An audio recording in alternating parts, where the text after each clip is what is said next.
Good morning, and I am standing inside a Gyeongbokgung Palace. I'm definitely saying that name wrong, but I'll just write it at bottom right here. And yeah, it's pretty fantastic. I'm in front of the Junjun Hall, Gungjun Hall. Right now, that's this hall right here behind me. It's actually quite fantastic. Like, it is the throne room. I think would probably be the closest thing that we have in English, but it was much more than that. Yes, they did they would do their business where the emperor would sit in the throne and he would have all his governors in front of him and they would conduct business like that, whatever their government business was. But they also held coronations here.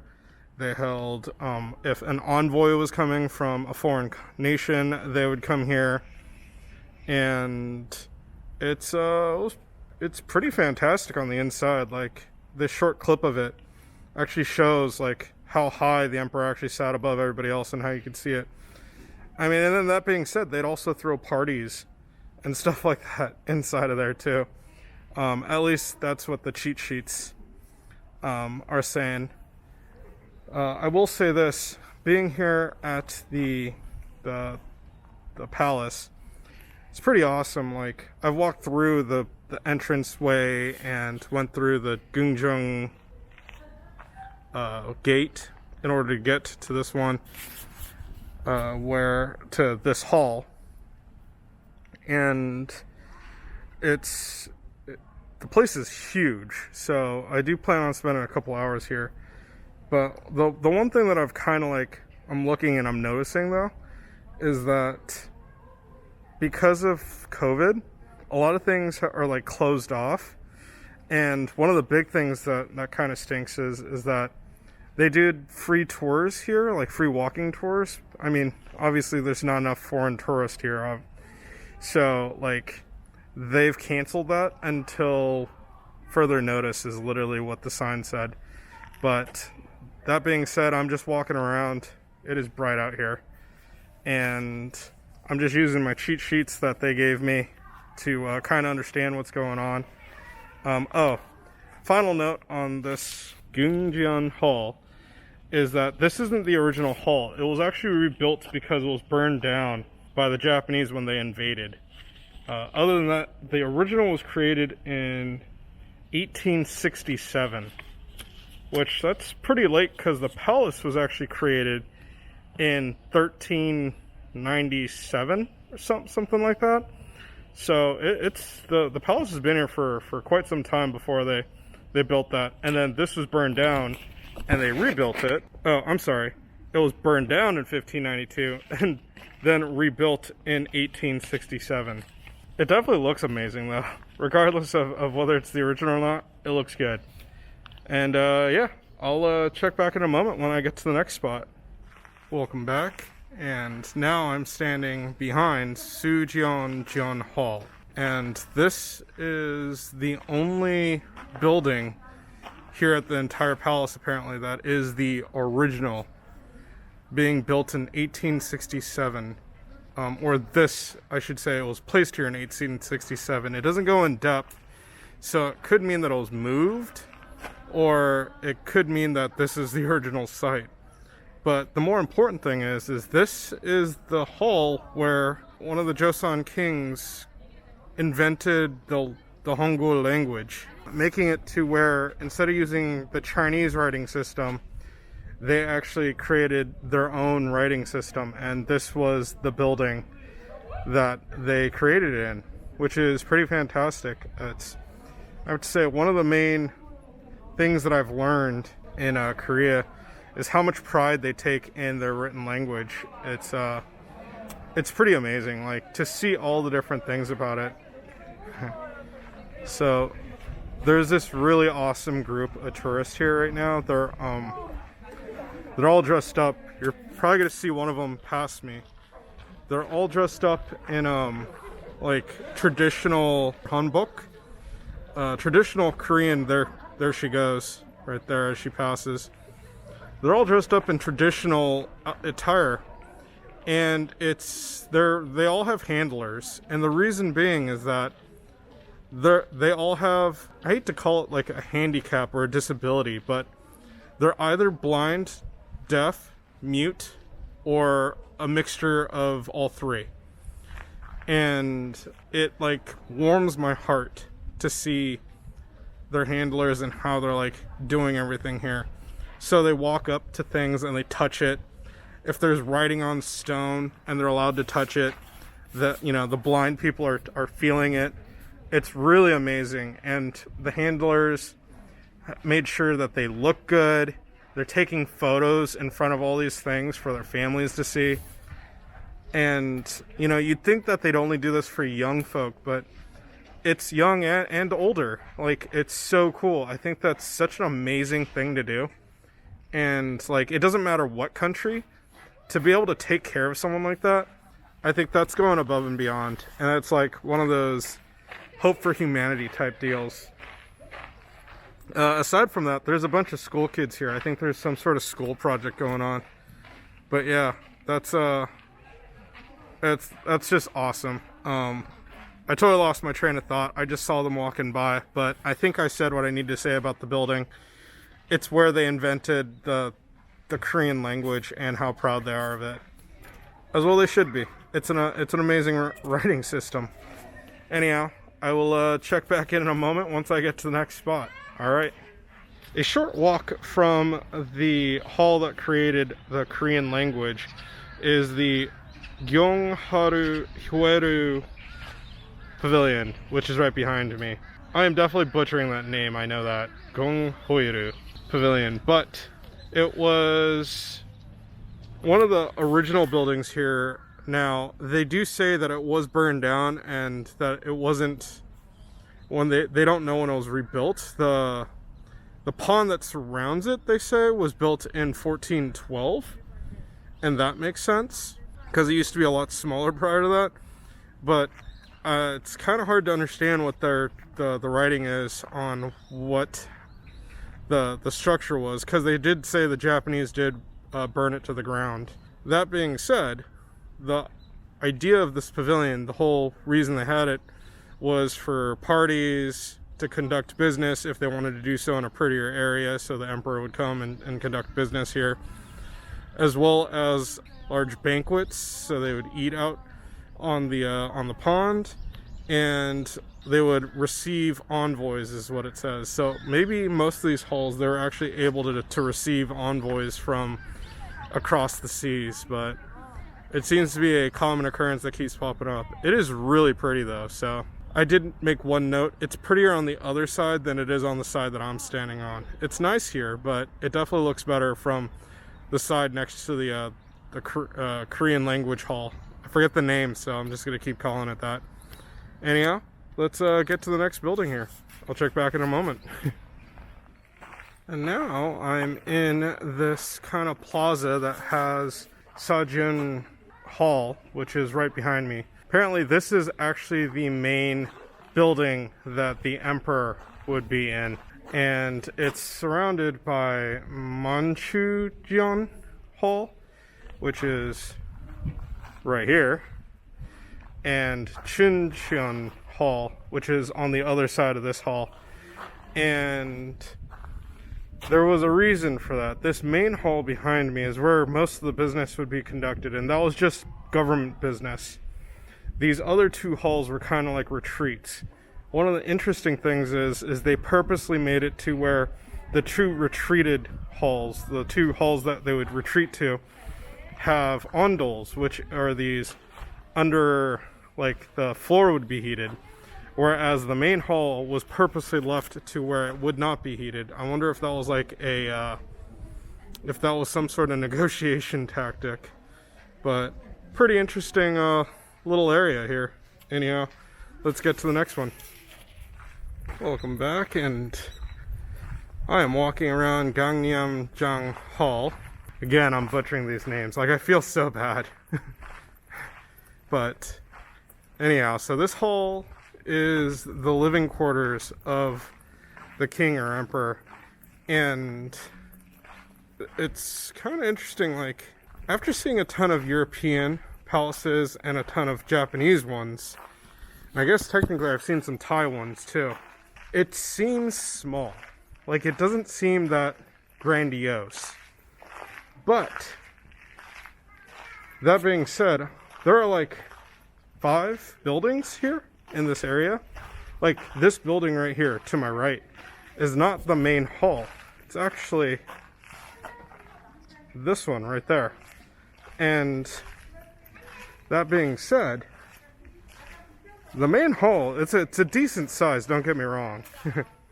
Definitely a multi-million-dollar home inside of San Francisco.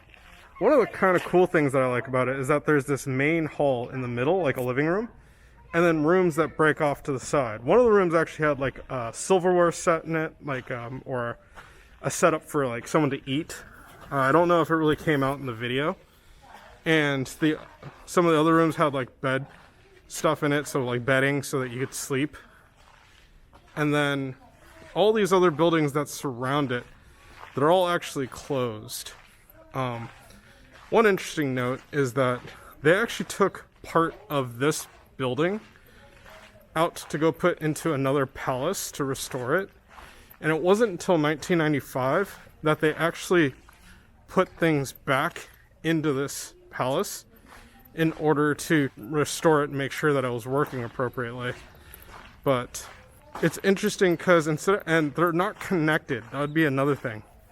Like, you'd think that instead of having to walk out of your house to go to the next house, you could just have a little bridge from one to the other.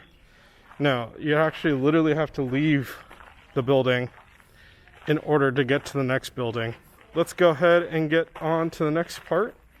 Trying to speed things up a little bit here because I'm getting hungry and I want to go get lunch. I'm like debating whether I want to finish, go get lunch, and then come back to see if I could find the changing of the guard, which is at 2 o'clock, or if I should just wait, see the changing of the guard, and then go get lunch. So, you know, first world problems, right? Anyhow, be back in a moment. And now I'm standing in the Amisan Garden behind Gyeongbokgung Hall, which that hall is where the queen would live. That was her house. So it makes sense that the king's house wasn't all that large because they actually didn't live together, apparently. If he wanted to see her, he would come to this house. It was right behind his house through a gate. And it's just as grandiose. It's a little bit smaller. She doesn't have the 5 buildings around her house like he has around his. But she does have this Amisan garden right here behind me right now that I'm standing in. And this is actually a chimney right here that's behind me. And it's kind of well known for the flowers, and the birds are chirping. And these really intricate chimneys are really, really pretty.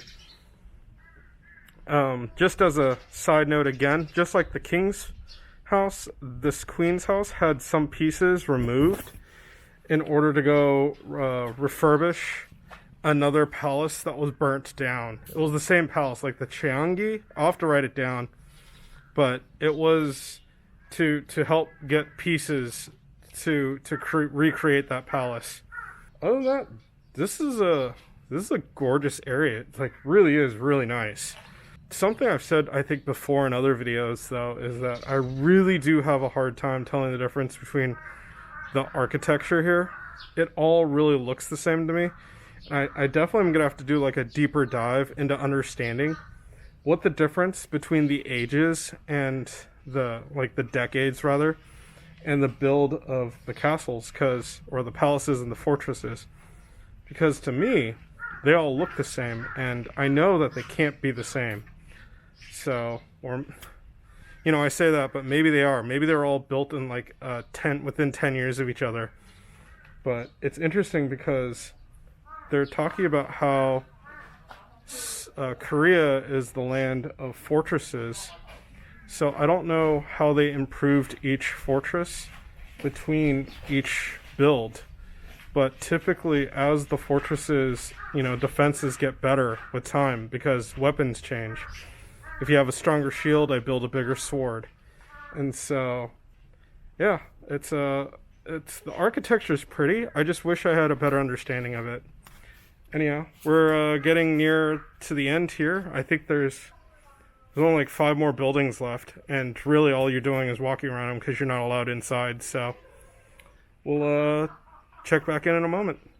Now I'm at the Gyeongbokgung Hall, and that's right there behind me. The walk-in is actually really interesting. There's like kind of a plaza area before you actually get into the plaza area for the building. And this building is definitely smaller than both the King and the Queen's building. And that's because it's for the prince and princesses. And the name implies wisdom, like to gain wisdom, which is kind of cool. Also, it's set to the east of the buildings because the idea is the sun rises from the east. And this is where the next king is going to come from, or live. So they're rising, which is an interesting symbol. Now, I think the most interesting thing that I read about on this guy, though, is the fact that this is not the original building. And although not impressive, as most of the other buildings are not the original building, this building in particular was taken down, brought to Japan, rebuilt in Tokyo, and set up as an art museum, like an art piece, in Tokyo by a businessman. And it lasted until the 1923 Kanto earthquake, where it burned down. That's just so crazy. Then, from 1923 to 1999, nobody realized anything until a Korean businessman that was over in Japan found the stones, the base here, that was to this building in Tokyo, and decided that he was going to repatriate them and brought them back to Korea. Now, they're too brittle to actually use in this building for those stones right there, the foundation, but they are actually on the other side of this far wall, apparently. And maybe I'll be able to go see them in a second here. But I am looking for the second building now that's connected to this the Prince's Hall. So I think it's right on the other side of the wall that's currently behind me. So let's go check that out real quick. I don't know how to actually get there because the little entry plaza thing that I was telling you about doesn't actually have 2 doors. It just has 1 door, and it comes into here. So we'll see where I get to next. And just a few seconds later, I found a pathway that went around the outside of that Prince's Hall into this next hall, which is actually one further east than the Prince's Hall, which is what I thought was the furthest east, so I was wrong there. And this is the Gyeongbokgung Hall, and this one is tiny. Like, it's straight, just small. It's probably about, I would say, like 30 feet in depth, and maybe like 50, 60 feet in length. So it's not actually all that big, and the biggest problem that I have here is there's no explanation of it. So I don't know what this hall is for, other than maybe they segregated the prince in one and the princess in the other. That's really all I could think about. But as I exit that building and I'm in this next one, I'm actually at an area where there's signage that says that there was the stones that were returned from Japan, the repatriated stones that I was talking about earlier. are supposed to be on the outside of this wall, and there's no stones there. They must have moved them, probably because of COVID or because they're doing something.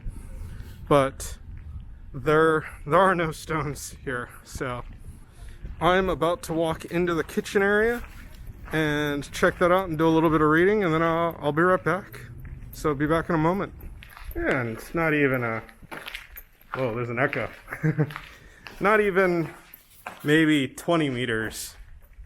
I've kind of completed the walk of the Oso Jubong and the Naso Jubong. And this is the Naso Jubong, which is the inner kitchen. The Oso Jubong, I'll put an overlay on it, but that's what I just walked by. They're not open, so you can't go in or see anything. But these are the kitchens.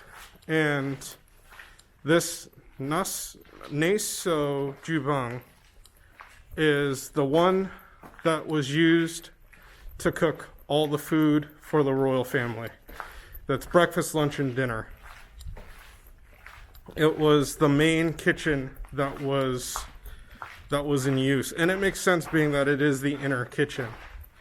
Now, on the other hand, as I come around this corner here, I'm now facing the Osu Jubong, and this over here is the outer kitchen, and this was used as the kitchen for banquets or festivals, parties, anything that dealt with having to make mass quantities of food. The inner kitchen, just as a side note, was also used to create all the like little tea cakes and little desserts that people would have when they're here. I have no idea what's going on. There's just a ton of people all of a sudden.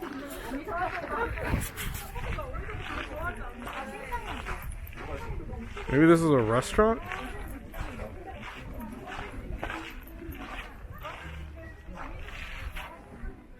Yeah, it's a Sojubong House. Is a royal kitchen where the king's breakfast and dinner and foods for royal banquets were prepared. The complex is composed of 3 quarters. The Naso Jubong, Woso Jubong, Sang Mulbong. I'm totally destroying these names. Naso Jubong is the kitchen for the king's daily meals. That's the one I was just showing you. The Woso Jubong is the kitchen for royal banquets. So that was the outer kitchen. It says that it was built in the 4th year of the reign of King Taejo in 1395. Unfortunately, everything was burned down or badly damaged by the Japanese invasion of 1592, and the buildings were rebuilt in 1867, the 4th year of King Gojung's reign. Interesting. The kitchen was later demolished to provide space for the Joseon Production Promotion exhibit held by the Japanese colonist of 1915. This was actually restored and started in 2011 and finished in 2015. That's really neat. But I don't know what's going on because it looks like there's actually a line waiting to go in, and there's actually like a check-in process. But it's probably for food. Anyhow, I actually don't know where to go next, so let me check out the map, and we'll check back in a moment.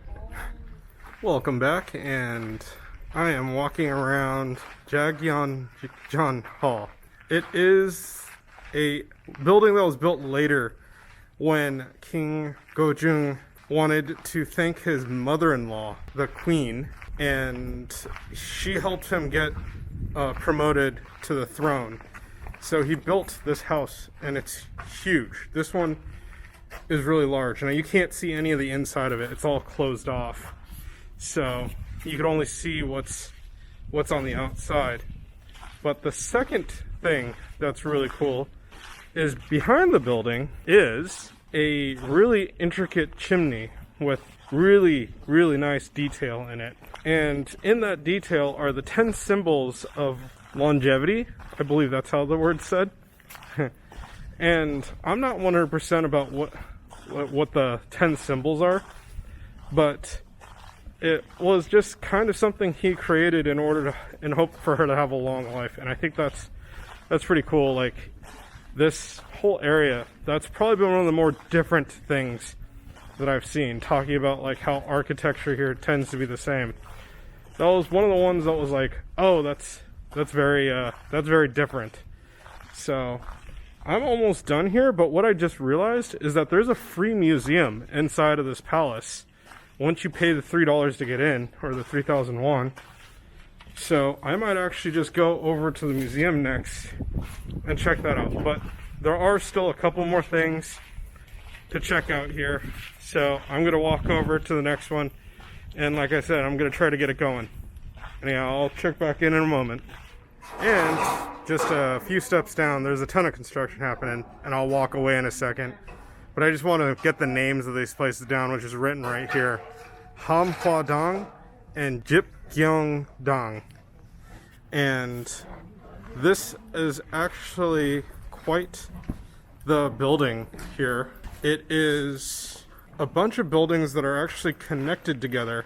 And I don't know if you can see it underneath here or not, but there's... Remember how I was talking about the king's house and how I thought they would be connected, you know, through like some sort of pathway that you could just walk over? Well, these houses have that. All of them are connected together so that you could walk from one to another. And the reason being was they wanted to kind of complicate things. This is where the consorts of the king would stay. And so one kind of really interesting thing that I was reading on the notes about this area right here is that this building became famous when a queen was walking from her house, which is right in front of it, to this area, and she was actually assassinated by Japanese assassins on her trip over. And so it's like, you know, that's a real bit of history for you, which is kind of crazy. But yeah, almost done here. Just gotta step into the next spot, and we'll check back in a second. So just a quick tidbit here. I am sitting in front of the Gyeongbokgung Pavilion, and unfortunately it is like in the middle of reconstruction or renovations, so it doesn't look the best right now. You can see what it is, and it makes sense. Like, you kind of understand where they're going with it as well. So it looks decent. I remember being here last time and it looking a lot better. Maybe that's just the way my memory works, right? Like, as a kid, you always think things were bigger than they were. Maybe I thought this was better than it actually was. But as they work on it, it was just a quick glance over to see what was what's still left there, and you could see the pavilion, it wasn't really touched. It's everything around the pavilion that they're working on right now. So we're almost done here. I'm gonna go into the next couple of buildings. I think the blue house is behind here. That's Korea's political White House type deal. So we'll go check that out as well. And then maybe run over to the museum. I think I'm doing all right on time. And that being said, if so be, I might actually be checking out the changing of the guards momentarily here. So we'll check back in a moment. Welcome back. Right in front of the pavilion is Gyeongbokgung Palace, which is right here to my right now. I've actually walked through it. It was built by King Gyeongbokgung to live with his wife, if anything. And like almost everything else here, it was burned down at one point, and then they rebuilt it. Something really interesting about this place is it looks totally different than any of the other buildings here. It's not painted, it's the natural wood, and it's really beautiful. Like, I know the painted stuff was really pretty, but this, it just looks so new because there's no paint on it. There's only two more things to see before I'm done with the palace. It's been fantastic. I think things have been closed off though, so as I walk over to the next thing, a lot of these things, like, you only could walk by or next to. You actually can't go into them anymore, which kind of stinks because of COVID. But it is what it is.